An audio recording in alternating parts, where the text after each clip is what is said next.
Welcome back, dear students, in your YouTube channel named Business Studies Classes. My name is C.A. Ronak Agarwal. We'll learn business studies together through this channel.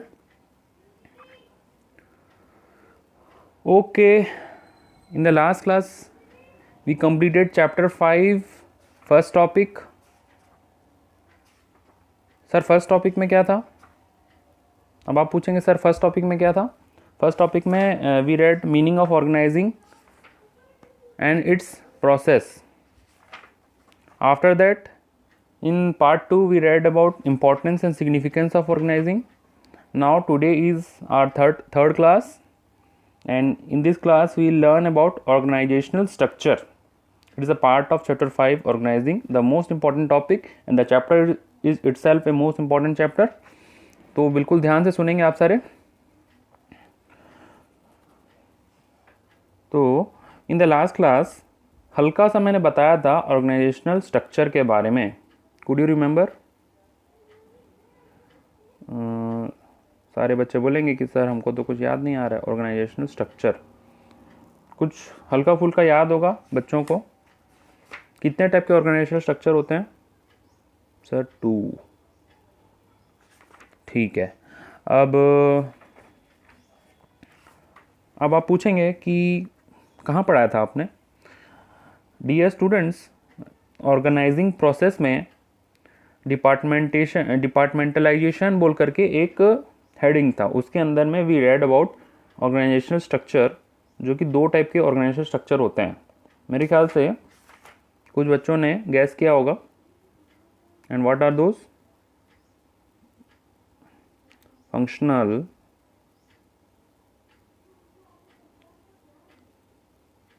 Functional structure और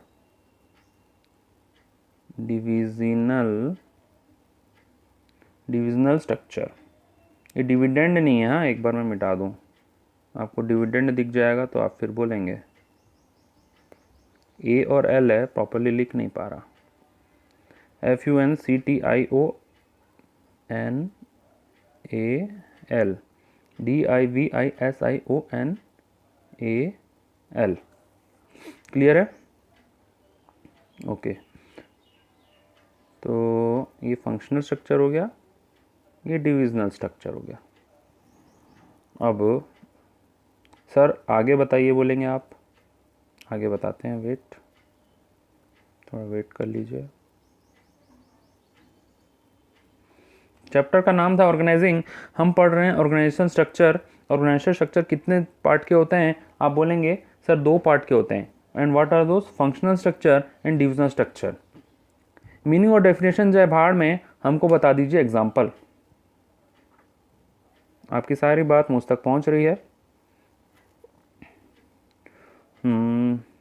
example के लिए कौन सा colour का pen? Blue colour का. ठीक है. तो फंक्शनल स्ट्रक्चर का एग्जाम्पल क्या होगा? सर वही होगा जो मंजूर खुदा होगा. देखिए यहाँ पे बॉस बैठे हैं. बॉस के अंडर में, ठीक है, बॉस के अंडर में सपोज ये है कंपनी एक्स लिमिटेड. ये एक्स लिमिटेड है. एक्स लिमिटेड के बॉस बैठे हैं यहाँ पे, और बॉस या CEO बोल सकते हो आप. ठीक है. CEO के अंडर में कैसा स्ट्रक्चर बनता है देखिए. पहला है परचेज, दूसरा है सेल, तीसरा है मार्केटिंग.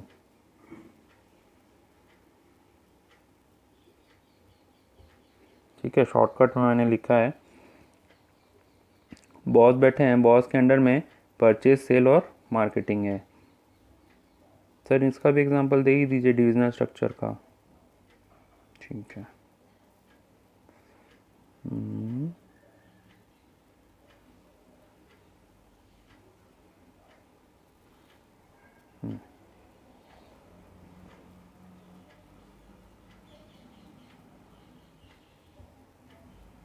तो हम यहाँ पे बिजनेस स्ट्रक्चर का एक एग्जांपल देते हैं। बेस्ट एग्जांपल है टाटा कंपनी। टाटा कंपनी के under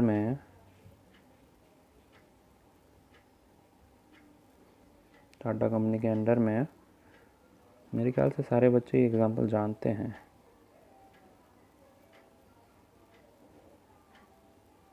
their are various types of division,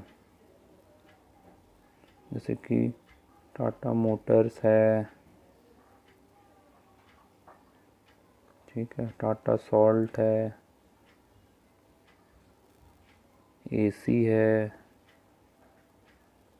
Voltas, ठीक है, और क्या है, तनिष्क है।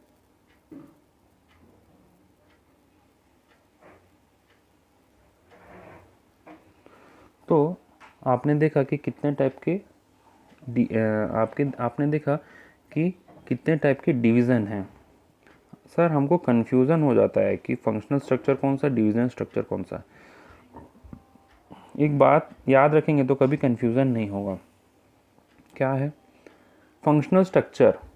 फंक्शनल स्ट्रक्चर मतलब देखिए, ऑर्गेनाइजेशन का ये डेली का फंक्शन है। परचेज एक फंक्शन है, सेल एक फंक्शन है, मार्केटिंग फंक्शन है।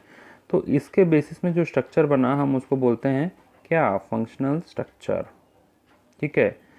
अब जैसे टाटा कंपनी का एग्जांपल लें इस केस में, तो टाटा कंपनी में टाटा का मोटर्स एक है, टाटा सॉल्ट है, टाटा तनिष्क है, गोल्ड एसी है, वोल्टास का, वो भी टाटा का ही कंपनी है। ठीक है। इसके अलावा भी और भी डिविजन्स हैं। तो ये सारे इसके फंक्शंस नहीं है, मोटर सॉल्ट एसी तनिष्क, ये सब इसके डिविजन्स नहीं, ये सब इसके फंक्शंस नहीं है, ये सब इसके अलग अलग डिविजन्स हैं। तो इसको बोलते हैं डिविजनल स्ट्रक्चर। ठीक है।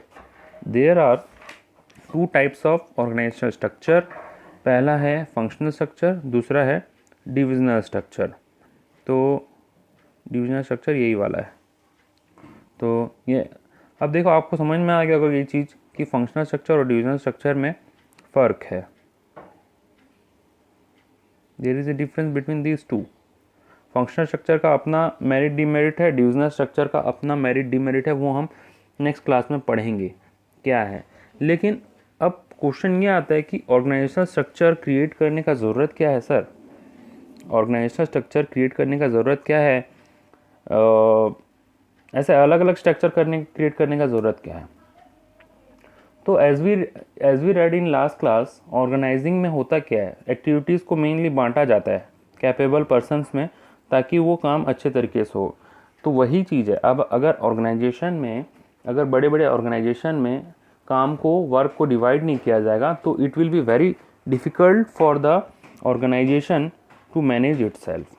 अब आप देखिए यहाँ पे मालिक बैठा है, यहाँ पे बॉस बैठा है, और वो बॉस क्या जाने कि परचेस क्या चीज़ हो रहा है, सेल क्या चीज़ हो रहा है और मार्केटिंग क्या हो रहा है। ऐसे वो जान सकता है कि क्या हो रहा है, बट कौन बंदा कहाँ से ख़रीद रहा है, कितने रेट में ख़रीद रहा है, कहीं गलत चीज़ तो नहीं खरीद रहा है।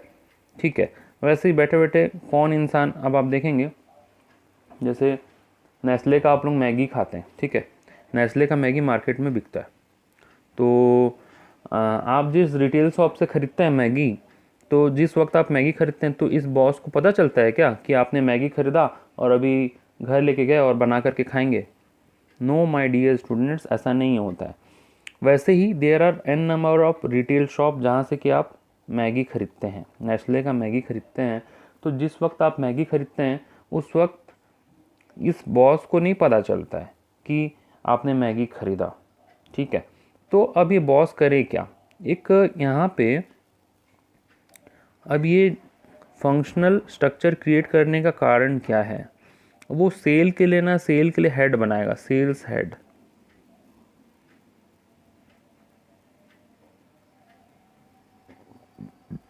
सेल्स हेड बनाएगा।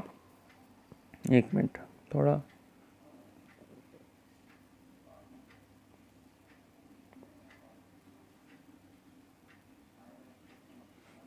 सेल्स हेड बनाएगा। अब वो सेल्स हेड एक जन रहेगा,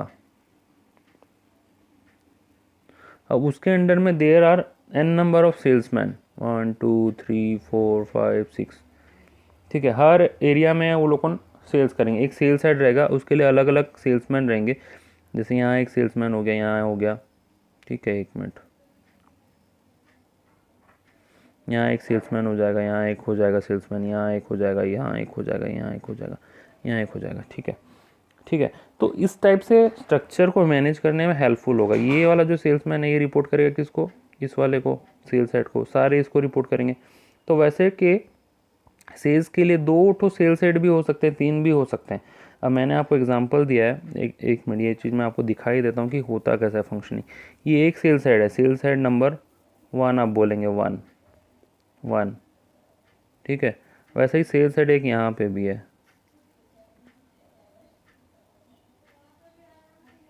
ठीक है, यहाँ पे भी एक सेल्स हेड है। तो ये सेल्स हेड जो है,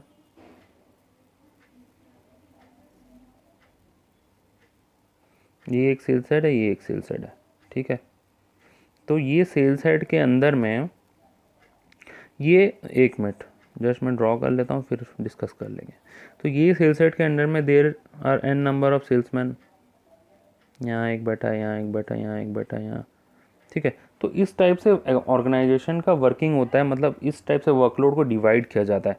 आप देख पा रहे होंगे कि ऑर्गेनाइजेशन में बॉस एक जगह बैठा है, बॉस ने सारे ऑर्गेनाइजेशन को बेस्ड ऑन फंक्शन डिवाइड किया हुआ है, परचेज, सेल, मार्केटिंग के बेसिस में, ठीक है।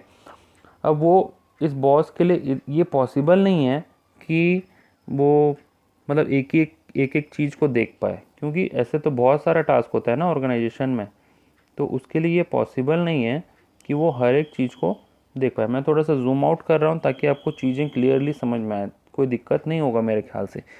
ऊपर में लिखा हुआ है, चैप्टर 5 ऑर्गेनाइजिंग, हम ऑर्गेनाइजेशनल स्ट्रक्चर पढ़ रहे हैं, ठीक है।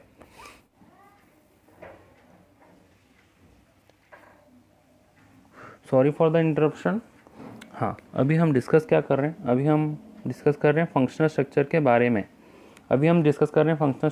में। फंक्शनल स्ट्रक्चर में एक बॉस है और there are various types of activity, purchase, sale, marketing, ठीक है।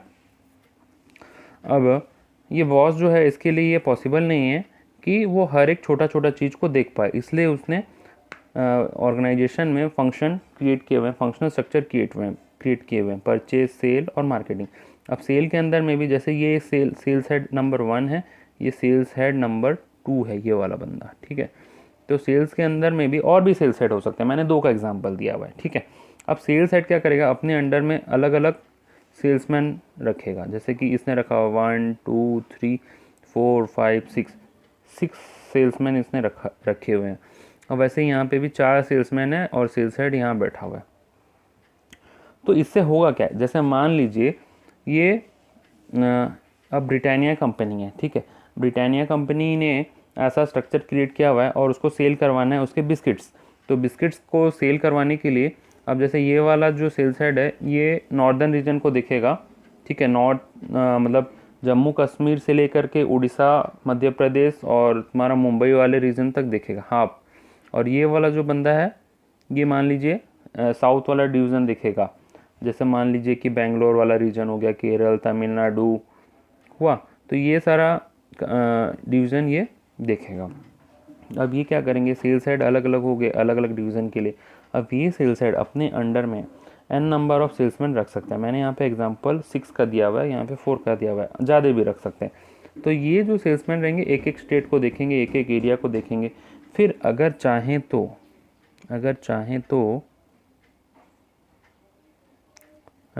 तो ये जो सेल्स में इनके अंडर में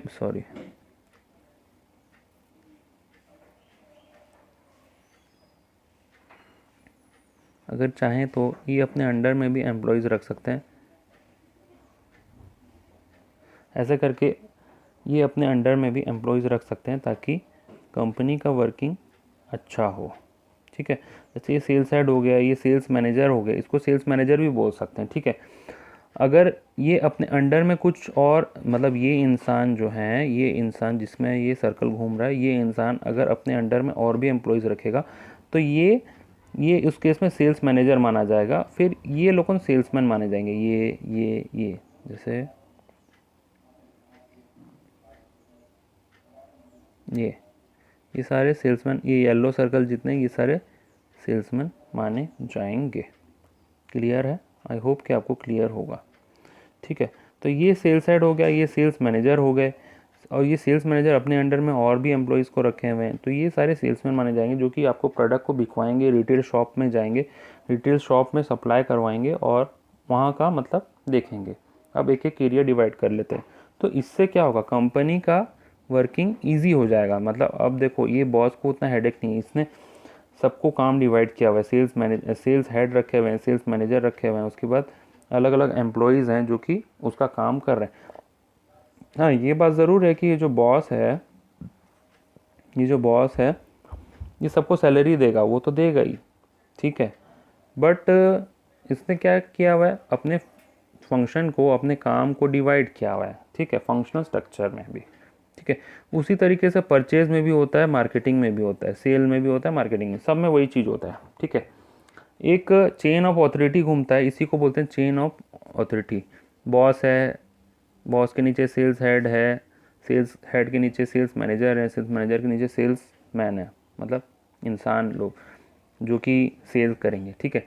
तो इसी को बोलते हैं organisational structure, job position, authority, responsibility of, मतलब अब देखिए नेटवर्क ऑफ जॉब पोजीशन इसी को बोलते हैं, इसी को बोलते हैं network of job position, responsibility, authority, सब इसी चीज़ में आप दिख रहा है आपको, ठीक है। नेटवर्क ऑफ जॉब पोजीशन इसी डायग्राम को बोलते हैं, ठीक है। एंड अभी मैं इस चीज़ का टेक्स्ट में रीडिंग कराऊंगा तो आपको सब कुछ समझ में आ जाएगा कि क्या होता है यहाँ पे, ठीक है। अभी मैं बेसिक रख रहा हूँ आपके सामने, और यही वो फ्रेमवर्क है जिसमें कि सारे मैनेजर, सारे एम्प्लॉय लोग काम करते हैं। क्लियर है?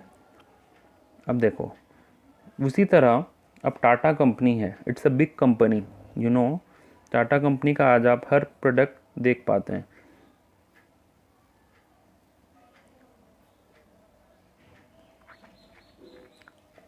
टाटा कंपनी का आज हर प्रोडक्ट आप देख पाते हैं। टाटा की गाड़ियाँ भी हैं, टाटा का तनिष्क भी है गोल्ड, टाटा का सॉल्ट भी आता है, टाटा नमक यानी कि देश का नमक, और वोल्टास एक कंपनी है, वो भी टाटा प्रोडक्ट है, ठीक है। तो वैसे कि और भी टाटा क्लिक वगैरह भी है, टीसीएस भी है, बहुत सारा कंपनी है जो कि टाटा के अंडर में आता है। अब यहाँ पे जो रतन टाटा जी हैं, रतन टाटा कौन है? फाउंडर हैं और एक्स सीईओ बोल सकते हैं। अभी तो फ़िलहाल ये सीईओ नहीं है, इनके बेटे देख रहे हैं ये डिवीज़न को, टाटा के कंपनी को। तो यहाँ जो टाटा कंपनी है, जो रतन टाटा जी हैं, क्या उनको पता है कि, उनको पता चलेगा क्या कि आपने संबलपुर में एक गाड़ी खरीदी, या फिर उनको बेस्ट एग्जांपल है, उनको पता चलेगा कि आपने संबलपुर में एक पैकेट नमक खरीदा टाटा का? पता चलेगा, बट उनका रेस्पॉन्सिबिलिटी उन्होंने डिवाइड किया हुआ है। इसी तरीके से जैसे अगर मैं एग्जांपल लूँ, अगर सॉल्ट का लें या फिर एसी लें या फिर तनिष्क का एग्जांपल लें, सेम है कोई सा भी। अब जैसे कि इन्होंने क्या किया हुआ है, जब ये एसी का बात आ रहा है, एसी वोल्टास का, तो इन्होंने सेल्स हेड क्रिएट किए हुए हैं। ये है सेल्स हेड, ठीक है, ये सेल्स हेड इन्होंने क्रिएट किए गए हैं, ठीक है। अब सेल्स हेड के नीचे में देयर आर सेल्स मैनेजर, ठीक है। अब सेल्स मैनेजर के अंडर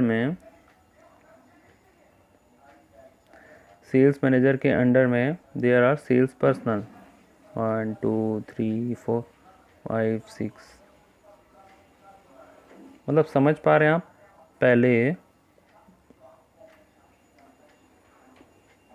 पहले एसी वोल्टास का एक डिवीज़न है, वोल्टास एसी के अंडर में ये सारे सेल्स हेड हैं ये, ठीक है।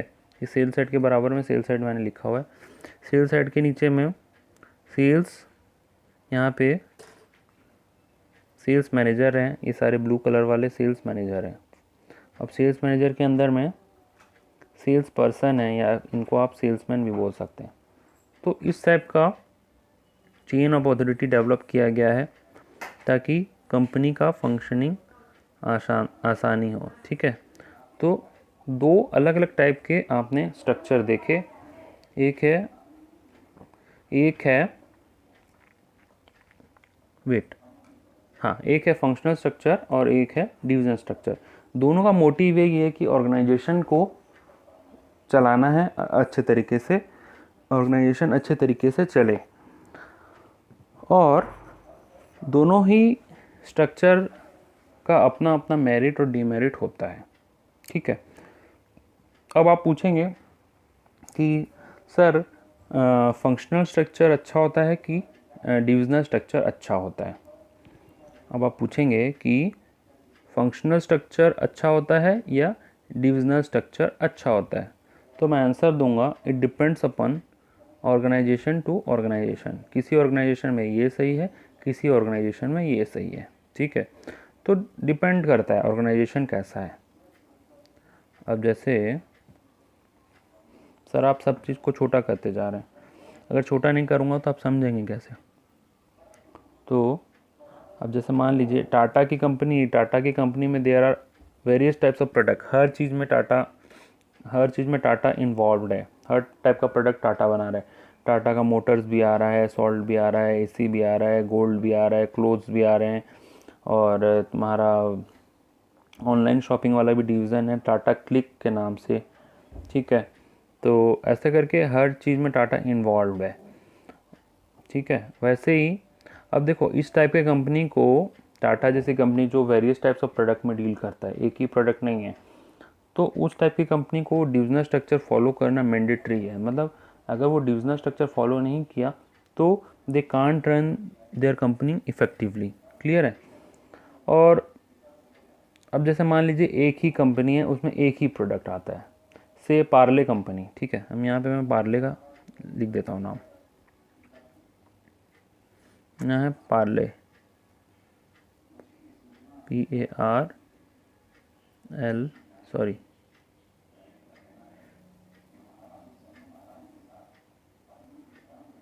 PARLE,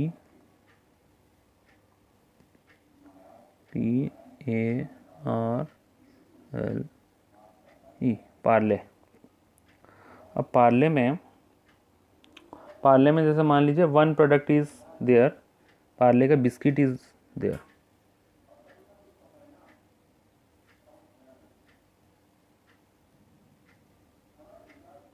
तो बिस्किट ही है। अब बिस्किट में उनको पता है कि हमारा तो सिर्फ बिस्किट ही है, बिस्किट में क्या होगा ज़्यादा से ज़्यादा, बिस्किट से रिलेटेड परचेज, सेल और मार्केटिंग करना है। इतना सारा तो मतलब प्रोडक्ट है नहीं, सिंगल प्रोडक्ट ही है, खाली सिंगल ही प्रोडक्ट है, हमको कोई ज़्यादा बहुत ज़्यादा टेंशन वाला चीज़ है नहीं। तो उस केस में they can create this type of structure known as functional structure. But if the company is very big and there are various types of product, और हर एक प्रोडक्ट का अपना अपना एक अलग एरिया है, अलग अलग अपना एक डोमेन है, अलग मार्केट है, तो उस केस में there is a requirement of divisional structure, clear है। मेरे ख्याल से हमने बहुत सारा डिस्कशन कर लिया अब इससे रिलेटेड इस टॉपिक में। अब अब बुक में क्या है वो थोड़ा सा हम रिवाइज कर लेते हैं, देख लेते हैं कि बुक में इसके अलावा कुछ दिया तो नहीं है, ठीक है। ओके सर, एक बार के डायग्राम को मैं मिनिमाइज करके इधर रख लेता हूँ, ठीक है। जब चाहेंगे अपने को मिल जाएगा वो चीज़। अभी हम देखते हैं कि आपके बुक में क्या लिखा हुआ है।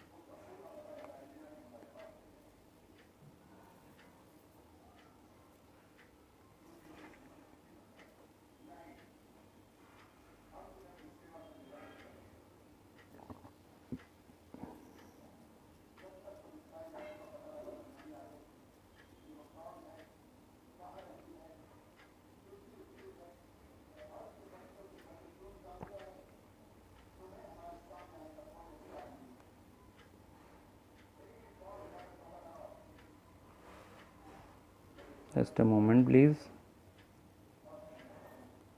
ये रहा आपका इमेज। अब मैं इसमें से आपको बताऊंगा कि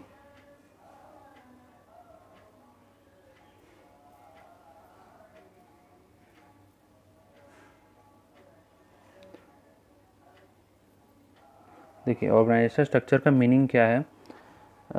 when the managers are performing यहाँ पे एक minute, when the managers are performing organizing function as organizational structure get created automatically, which defines the job position, the authority, responsibility of different employees। ठीक है, तो मैनेजर जब perform करते हैं organising function, जब ऑर्गेनाइजिंग फंक्शन करते हैं तो ऑर्गेनाइजेशन स्ट्रक्चर ऑटोमेटिक बन जाता है।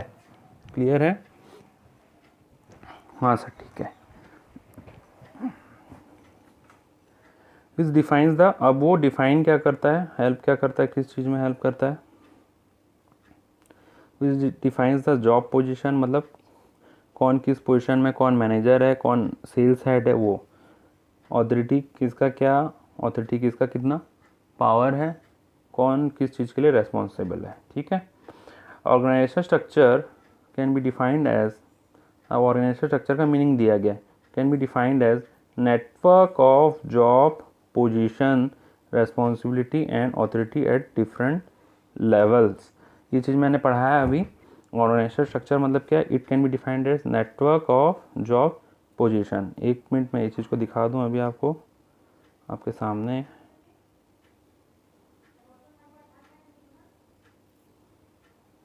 अब देखिए ये क्या है, एक हिसाब से आप देखेंगे तो ये नेटवर्क, सर ये क्या कचरा जैसे दिखता है, कचरा स्ट्रक्चर। देखिए ये ऐसा ही दिखेगा, इसका ये ऑर्गेनाइजेशन स्ट्रक्चर ऐसा ही होता है, किसके अंडर में कौन है तो उसको इसी तरीके से दिखाया जाता है। तो इसको कचरा नहीं बोल सकते, इसको ऐसा ही बोल सकते हैं। तो it is a network of job position. ये नेटवर्क जैसा दिखाई देता है कि नहीं, कौन किसके अंडर में है। जैसे पहले कंपनी है, कंपनी का बॉस है, बॉस के अंडर में डिपार्टमेंट के अंदर में हेड बने हुए हैं 2-3, उसके अंडर में सेल्स मैनेजर बने हुए हैं, उसके अंडर में एम्प्लॉयज़ बने हैं। तो इसी को बोलते हैं network of job position responsibility and authority at different level. अब देखिए ये जो यहाँ पे एक सेल्समैन है इसका रेस्पॉन्सिबिलिटी अलग है, और यहाँ पे जो सेल्स मैनेजर है इसका रेस्पॉन्सिबिलिटी अलग है। राइट, मैं सही कह रहा हूँ या गलत कह रहा हूँ? यस सर आप सही कह रहे हैं। तो ये सेल्स मैनेजर का रेस्पॉन्सिबिलिटी अलग है, ये सेल्स मैनेजर का रेस्पॉन्सिबिलिटी अलग है, ये सेल्स पर्सन का रेस्पॉन्सिबिलिटी अलग है। ठीक है। और अब एक चीज़ में मैं बात पूछता हूँ आपसे, क्या इस बंदे का जितना पावर है, इसके पास जितना ऑथोरिटी है, क्या इसके पास भी है उतना? नो माय डियर स्टूडेंट्स, नहीं है। तो ये सारा डिसाइड कैसे होता है? ये एक स्ट्रक्चर है और ये एक नेटवर्क ऑफ स्ट्रक्चर है जिस कारण से ये चीज़ डिसाइड होता है। ठीक है। और एक चीज़ मैं बताऊं, हमने 2 टाइप के स्ट्रक्चर को डिस्कस किया हुआ है। ये वाला है, ये जो फ्लैश हो रहा है, ये जो है ये फंक्शनल स्ट्रक्चर है, और ये टाटा का जो एग्जांपल लिया था ये डिविजनल स्ट्रक्चर है। क्लियर है? क्लियर है ना? यस सर क्लियर है। अब आ जाते हैं अपने बुक पे। ठीक है। तो ऑर्गेनाइजेशन स्ट्रक्चर को कैसे डिफाइन किया जाएगा? Network of job position responsibility and authority at different level, और it can be called as framework. इसको और क्या बोला जा सकता है? Framework within which manager and operational task are perform. इसको क्या बोला जा सकता है? ए फ्रेमवर्क भी बोला जा सकता है जिसमें कि मैनेजरियल और ऑपरेशनल टास्क परफॉर्म किया जाता है। ठीक है। Okay sir. It specifies the relation between, अब ये क्या बताता है? अब ये बताता क्या है?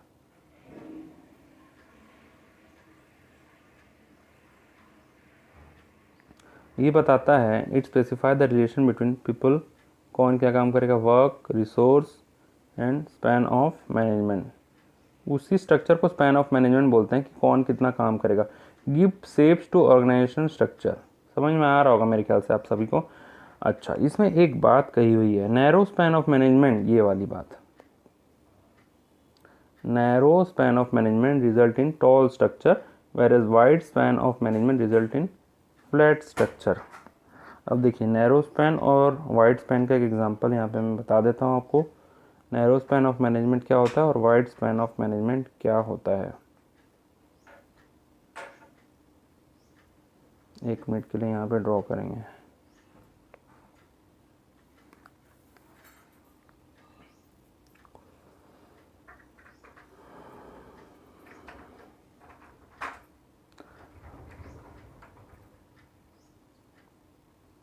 अब जैसे नैरो मीन्स टॉल, पतला, और वाइड मीन्स ब्रॉड, ठीक है।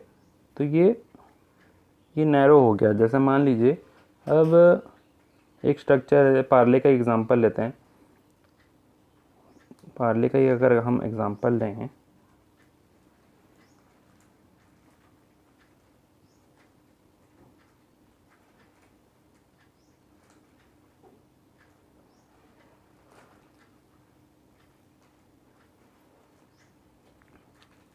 ये फंक्शन है, फंक्शनल,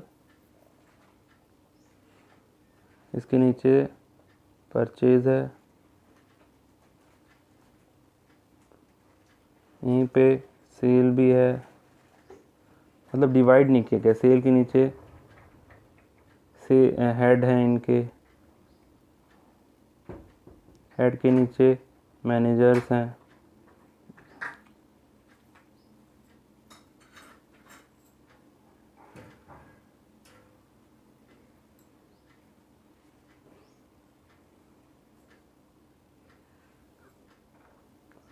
हेड के नीचे मैनेजर्स हैं। अब इनके नीचे सब मैनेजर हैं, सब मैनेजर। इसके नीचे सेल्स मैनेजर के नीचे हैं सेल्समैन। तो आप देख पा रहे हैं कि ये एक नैरो स्पैन ऑफ मैनेजमेंट हम इसको बोल सकते हैं, मतलब सब एक दूसरे के नीचे ही हैं, ठीक है। अब वाइड स्पैन ऑफ मैनेजमेंट का एग्जांपल दे देता हूँ मैं। मतलब इसमें क्या है,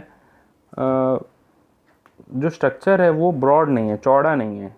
मतलब नैरो मतलब हिंदी में अगर बोलें तो भीड़ा, मतलब पतला, एक के नीचे। तो ये क्या हो गया, ये टॉल स्ट्रक्चर हुआ ना, टॉल हुआ ना, ये पतला होके लंबा हो गया। तो अभी अगर हम देखें,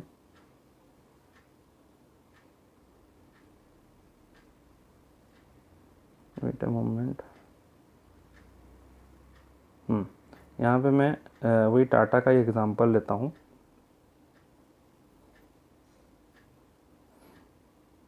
टाटा में जैसे देख लीजिए, कई बार बता चुका हूँ ये चीज़।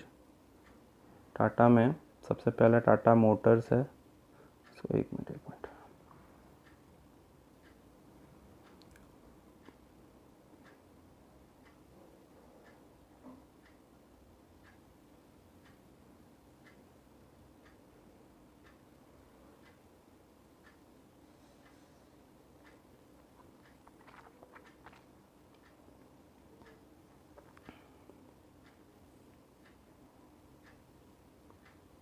टाटा मोटर्स है, उसके बाद सॉल्ट है, उसके बाद तनिष्क,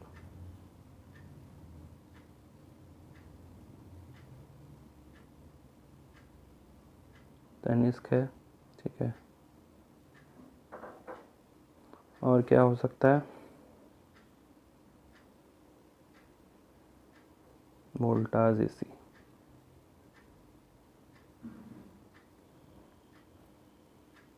तो आप देखेंगे ये जो स्ट्रक्चर मैंने बनाया ग्रीन कलर से, ये जो स्ट्रक्चर है ना, ये है एग्जांपल आपका वाइड स्ट्रक्चर का, ठीक है।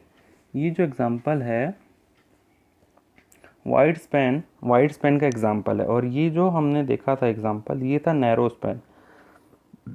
तो कौन सा इसमें से टॉल है?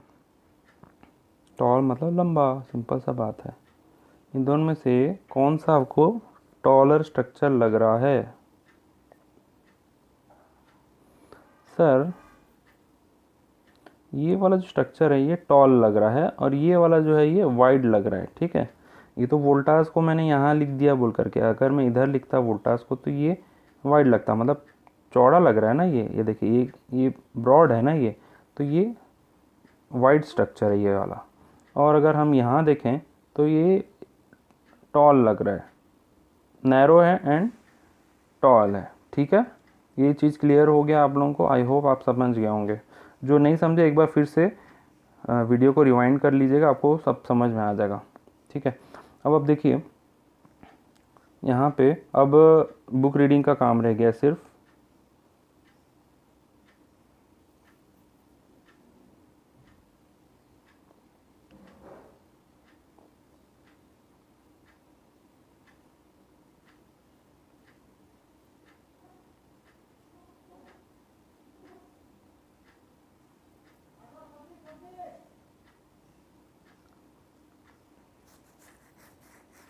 अब आप देखिए, जैसे कि अब यहाँ पे मैं हाईलाइट करके दिखाते रहता हूँ।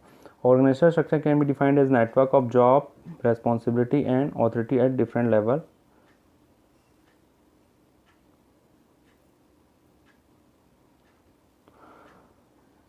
It specifies the relation between people, work, resources, span of management gives shape to organizational structure.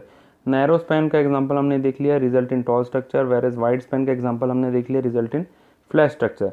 अब स्पैन ऑफ मैनेजमेंट मतलब क्या है, ये मैं पढ़ा चुका हूँ, बस रीडिंग करना बाकी है। Span of management means how many employees और subordinate can be effectively manage by one manager. मतलब जैसे हमने सेल्स मैनेजर का एग्जांपल देखा था ना पार्ले कंपनी में, तो पार्ले कंपनी में सेल्स मैनेजर का एग्जांपल देखा था, उसके अंडर में कितने सेल्स मैनेजर के अंडर में कितने एम्प्लॉयज़ रहेंगे, कितने सेल्समैन रहेंगे, तो उसी को बोलते हैं span of management. And how many subordinates can be effectively controlled by one superior, मतलब एक जो हेड है वो कितने इनको कितने एम्प्लॉय को कंट्रोल कर सकता है। एक बार फिर से दिखा दूं क्या? एक मिनट देखो, ये देखो, मतलब ये जो सेल्स हेड है, ये कितनों को कंट्रोल कर सकता है? देखो ये जो सेल्स हेड है 1 2 3 4 5 6 6 लोग को कंट्रोल कर सकता है, तो इसी को बोलते हैं स्पैन ऑफ मैनेजमेंट। अब ये जो एम्प्लॉय है इसके अंडर में अगेन 3 एम्प्लॉयज़ आर दिया, तो इसी को बोला जाता है स्पैन ऑफ मैनेजमेंट, कौन कितने को कंट्रोल कर सकता है, ठीक है। क्लियर है? Okay sir, if it is clear हम आगे बढ़ते हैं।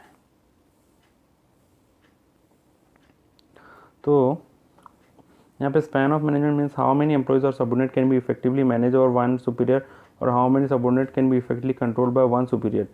When the authority and responsibility relationships are established in organising process, then the managers must keep in mind of span of control. मतलब स्पैन ऑफ कंट्रोल मतलब कौन manager कितने लोग को कंट्रोल कर पाएगा, वो चीज़ ध्यान में रखना ज़रूरी है। क्लियर है? After deciding a span of scalar chain is developed for all superior and subordinate, because the span of control clearly specify who has to report to whom। मतलब स्केलर चेन हमने पढ़ा था चैप्टर 2 में principle of management में, तो उसको ध्यान में रखते हुए हमको डेवलप करना चाहिए कौन किसका सुपीरियर, और एक सुपीरियर के अंडर में कितने सारे सबऑर्डिनेट्स रहेंगे। आई होप आपको सुपीरियर और सबऑर्डिनेट का मतलब पता होगा। अब इसके बाद जो टॉपिक है इम्पोर्टेंस ऑफ ऑर्गेनाइजेशनल स्ट्रक्चर, ये मैं पहले से बता चुका हूँ। अब बस बुक रीडिंग बाकी कि इंपॉर्टेंट क्यों है ऑर्गेनाइजेशन को इफेक्टिवली मैनेज करने के लिए, ठीक है। एक बड़ा ऑर्गेनाइजेशन इतने आसानी से मैनेज नहीं होता, लेकिन अब उसको स्ट्रक्चर में ऐसा क्रिएट किया जाता है ताकि वो अच्छे से मैनेज हो पाए, ठीक है। तो आप यहाँ पे देखिए ऑर्गेनाइजेशनल स्ट्रक्चर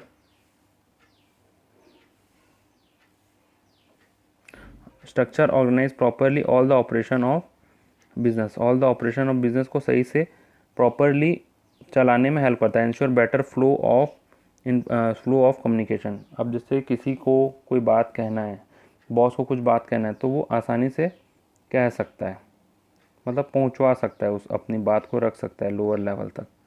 अब इसके बाद जो नेक्स्ट स्लाइड है वो क्या है, दिस वन, ये भी इम्पोर्टेंस ही है। उसके बाद देखिए इसके बाद ये वाला है, तो a clear structure make it easy to check responsibility on each part of business. अगर स्ट्रक्चर क्लियर है कि कौन किसको रिपोर्ट कर रहा है तो ये ईजी हो जाता है, ऑर्गेनाइजेशन को चलाना। ठीक है, a clear idea about the working style of enterprise can be known from organisational structure. Organisation का वर्किंग के बारे में कैसे पता चलेगा, फ्रॉम ऑर्गेनाइजेशनल स्ट्रक्चर। ठीक है, ऑर्गेनाइजेशनल स्ट्रक्चर को देख करके पता चल जाता है। Organisational structure allows correlation and coordination among human, physical and financial resource. और ये किस चीज़ में हेल्प करता है, it helps in correlation and coordination. मतलब क्यों कोरिलेशन कोऑर्डिनेशन होगा, क्योंकि सबको पता है कि उसको क्या काम करना है, कोई दूसरे के काम में टांग नहीं अड़ाएगा और ना ही कोई काम मिस होगा।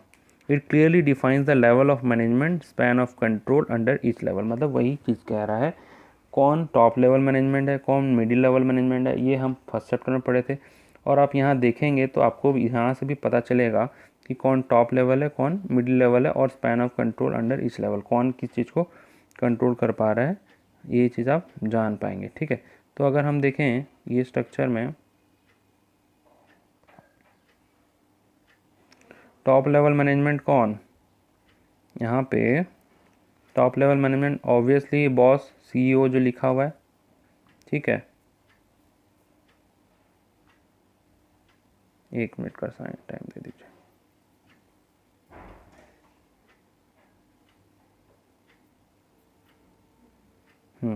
सिर्फ इसी चीज़ को फोकस कीजिए एक बार।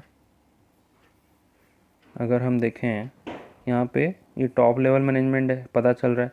ये अब जो डिवीज़न क्रिएट किया गया, इस डिवीज़न के अंडर में जो हेड हैं, जैसे सेल्स डिवीज़न के अंडर में जो सेल्स हेड हैं, ये कौन से लेवल ऑफ मैनेजमेंट में आएंगे माय डियर, ये मिडिल लेवल मैनेजमेंट में आएंगे। ये सेल्स हेड, और ये सेल्स हेड के अंदर में ये जो पर्सन हैं, ठीक है, सेल्स मैनेजर जो है, ये मतलब ये एरिया जो ग्रीन कलर का है वो मिडिल में आएगा, और ये येलो वाला जो एरिया लोअर लेवल मैनेजमेंट में आएगा।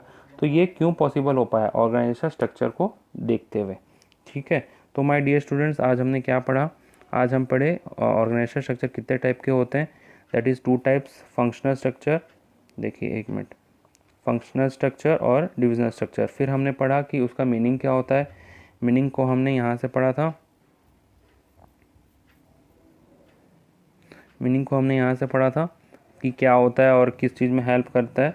फिर उसके बाद हमने पढ़ा इम्पोर्टेंस, कि इसका ज़रूरत क्या है। ठीक है, सो आई होप आप सबको ये चीज़ क्लियर हुआ होगा। तो आज के लिए इतना ही रखते हैं क्लास को, और thank you very much for your support and thank you for listening me. Subscribe to my channel, press the bell icon so that you can get the notification very first. Thank you very much. हाँ, video को like ज़रूर कीजिएगा, आप video देखने के बाद like नहीं करते हैं तो एक बार लाइक बटन दबा दीजिएगा, उससे मेरे को मोटिवेशन मिलता है कि आपके लिए एक नेक्स्ट वीडियो बनाया जाए। तो that's all for today, bye bye.